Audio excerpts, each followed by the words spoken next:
Supreme court ने कहा TET शिक्षकों को छूट नहीं मिलेगी, यानी टीईटी की परीक्षा देनी पड़ेगी। देश के 20 लाख शिक्षकों को सुप्रीम कोर्ट से झटका लगा है।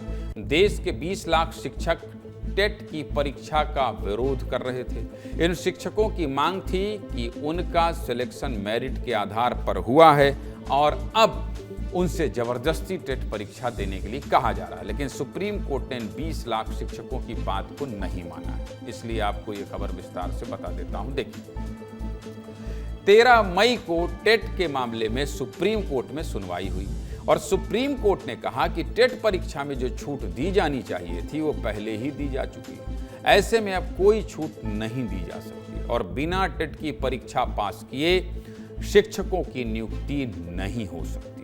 देश भर के 70 से ज्यादा शिक्षक संगठन और मध्य प्रदेश सरकार ने इस मामले में पुनर्विचार याचिका लगाई थी और इसी पुनर्विचार याचिका पर सुप्रीम कोर्ट सुनवाई कर रहा है। इस याचिका में ये मांग की गई थी कि जिन शिक्षकों की भर्ती 1998 से 2009 के बीच हुई है, उन्हें टेट की परीक्षा में छूट मिले। देश में ऐसे शिक्षकों की संख्या 20 लाख है।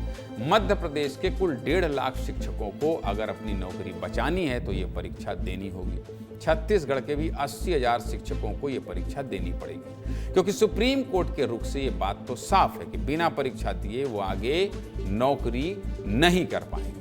1 सितंबर 2025 को सुप्रीम कोर्ट ने कहा था कि जिन शिक्षकों की भर्ती 1998 से 2009 के बीच हुई है, उन्हें अगर आगे नौकरी करनी है तो उन्हें टेट की परीक्षा पास करनी होगी, तभी वो क्या कर पाएंगे, नौकरी कर पाएंगे। इस फैसले के विरोध में देश भर में प्रदर्शन भी हुए। दिल्ली में भी प्रदर्शन हुआ, भोपाल में भी हुआ और रायपुर में भी विरोध हुआ, लेकिन सुप्रीम कोर्ट ने अपना रुख नहीं बदला है। सुप्रीम कोर्ट की इस टिप्पणी के बाद शिक्षकों की प्रतिक्रिया भी आपको सुनवा देते हैं, सुनिए। सभी का यही मानना है कि कम से कम जो अधिनियम जब लागू हुआ और तो उसको उस दिनांक से ही लागू किया जाए। तो हमारा मुख्य मांग यही है कि जो पूर्व के जो शिक्षक हैं उनको इस टीईटी की अनिवार्यता से मुक्त रखा जाए। अभी जनगणना का काम कर रहे हैं, उसकी प्रस्तावना ये है कि आप सबसे योग्य हैं, इसलिए आपको हमने जनगणना के लिए चुना गया है। अब दूसरी तरफ ये कहते हैं कि तुम परीक्षा नहीं दोगे, पास नहीं होगे तो अयोग्य है। पहले अपना रुख सकारात्मक हमारे लिए नहीं रखता है तो माननीय संसद से हम अनुरोध करेंगे, वहाँ तक भी हम आंदोलन लेके जाएंगे। न्यायपालिका मानवीय संवेदनाओं का ध्यान रखते हुए जजमेंट देगी, तो हमें विश्वास है कि सुप्रीम कोर्ट हम शिक्षकों की मानवीय संवेदनाओं का ध्यान रखते हुए हमारे हित में ही यह परिणाम आएंगे। तो मेरा मानना यह है कि कोई भी नियम यदि लागू होता है तो जिस दिनांक से उसको लागू किया जाता है वो उसके उस समय से ही लागू माना जाना चाहिए। उसके पूर्व जो है उसको हम नहीं मान सकते। हम चाहते हैं कि हमारे संवेदनाओं का थोड़ा सा माननीय उच्च न्यायालय ध्यान रखते हुए इस पर अपना पक्ष हमारा।